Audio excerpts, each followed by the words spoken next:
राजा परीक्षित और बहेलिये की कथा।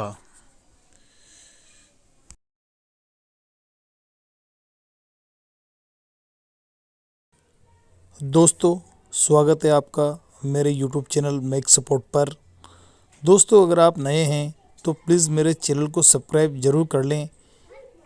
दोस्तों, आज के इस वीडियो के अंदर राजा परीक्षित और बहेलिये की कहानी आपको बताई जा रही है, तो कृपया वीडियो अंत तक देखते रहें। प्राचीन समय की बात है। राजा परीक्षित को श्रीमद् भागवत पुराण सुनाते हुए जब सुखदेव जी महाराज को 6 दिन बीत गए और तक्षक, जो एक प्रकार का सर्प है, के काटने से राजा परीक्षित की मृत्यु होने का एक दिन शेष रह गया, तभी राजा परीक्षित का शोक और मृत्यु का भय दूर नहीं हुआ। अपने मरने की घड़ी निकट आती देखकर राजा का मन क्षुब्ध हो रहा था, वह डरा हुआ था।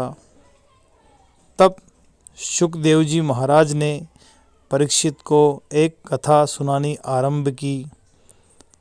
हे राजन, बहुत समय पहले की बात है। एक राजा किसी जंगल में शिकार खेलने गया। संयोगवश वह रास्ता भूलकर बड़े घने जंगल में जा पहुंचा।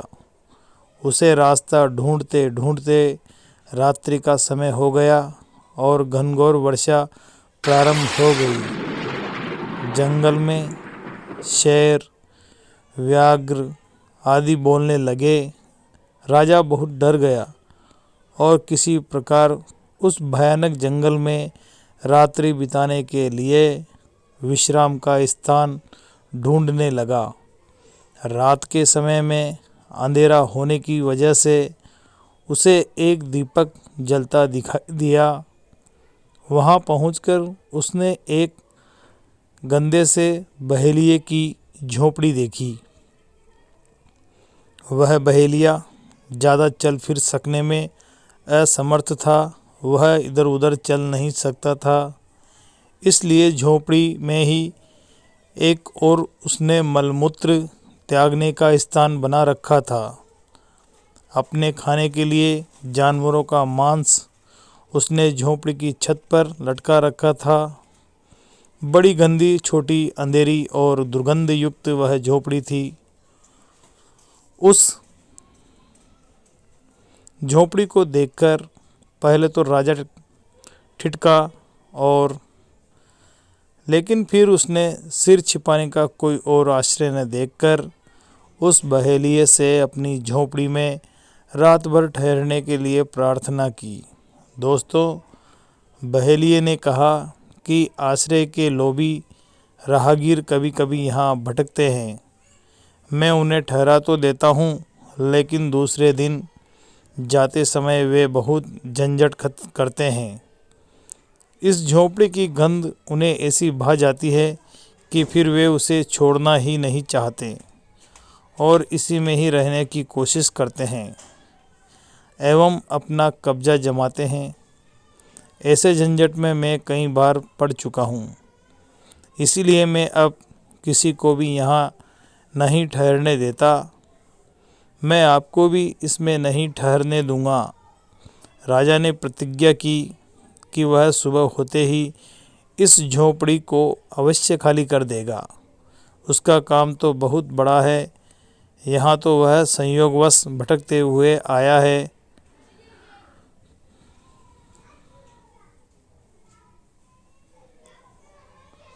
फिर एक रात्रि ही काटनी है। बहेलिये ने राजा को ठहरने के लिए अनुमति दे दी, पर सुबह होते ही बिना कोई झंझट किए झोपड़ी खाली कर देने की शर्त को फिर दोहरा दिया। राजा रात भर एक कोने में पड़ा सोता रहा। सोने के दौरान झोपड़ी की दुर्गंध उसके मस्तिष्क में ऐसी बस गई कि सुबह उठा तो वही सब परम प्रिय लगने लगा। वो अपने जीवन के वास्तविक उद्देश्य को भूलकर वहीं निवास करने की बात सोचने लगा। वह बहेलिये से और ठहरने की प्रार्थना करने लगा। इस पर बहेलिया भड़क गया और राजा को भला बुरा कहने लगा। राजा को अब वह जगह छोड़ना झंझट लगने लगा और दोनों के बीच उस स्थान को लेकर बड़ा विवाद खड़ा हो गया। इस प्रकार पूरी कथा सुनकर सुखदेव जी ने यह कथा राजा को सुनाकर महाराज ने राजा परीक्षित से पूछा, परीक्षित बताओ, उस राजा का उस स्थान पर सदा के लिए रहने के लिए झंझट करना उचित था?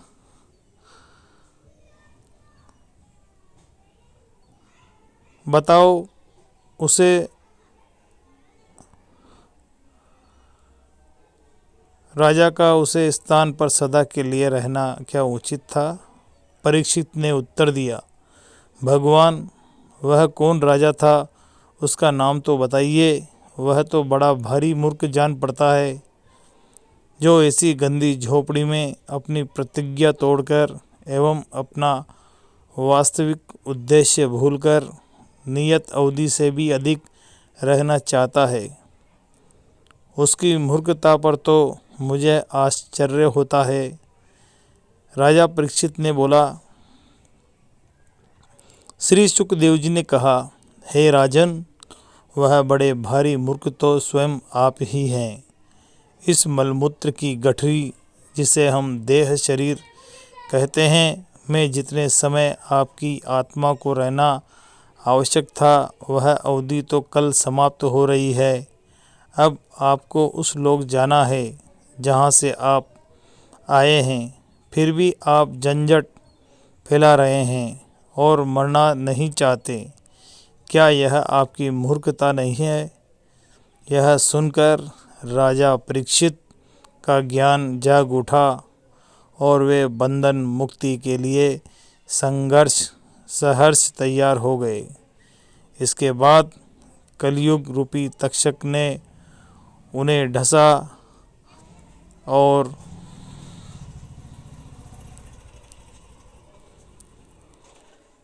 कलयुग का प्रारंभ हुआ। मित्रों, वास्तव में यही सत्य है। जब एक जीव अपनी माँ की कोख से जन्म लेता है तो अपनी माँ की कोख से अंदर भगवान से प्रार्थना करता है कि हे भगवान, मुझे यहाँ इस कोख से मुक्त कीजिए, मैं आपका भजन सुमिरन करूँगा। पर जब वह जन्म लेकर इस संसार में आता है तो उस राजा की तरह हैरान होकर सोचने लगता है कि मैं ये कहाँ आ गया, और पैदा होते ही रोने लगता है। फिर उस गंध से भरी झोपड़ी की तरह उसे यहाँ की खुशबू ऐसी भा जाती है कि वह अपना वास्तविक उद्देश्य भूलकर यहाँ से जाना ही नहीं चाहता है। यही हमारी, आपकी, हम सबकी कथा है दोस्तों। सर्वे भवन्तु सुखिनः, सर्वे सन्तु निरामयाः, सर्वे भद्राणि पश्यन्तु, मा कश्चित् दुख भाग भवेत्। दोस्तों, सबकी मंगल कामनाएं और स्वस्थ कामनाओं के साथ जय श्री राधे कृष्ण की जय श्री राधे कृष्णा। दोस्तों, वीडियो पूरा देखने के लिए बहुत बहुत धन्यवाद। वीडियो शेयर करें तथा मेरे चैनल को सब्सक्राइब करना ना भूलें।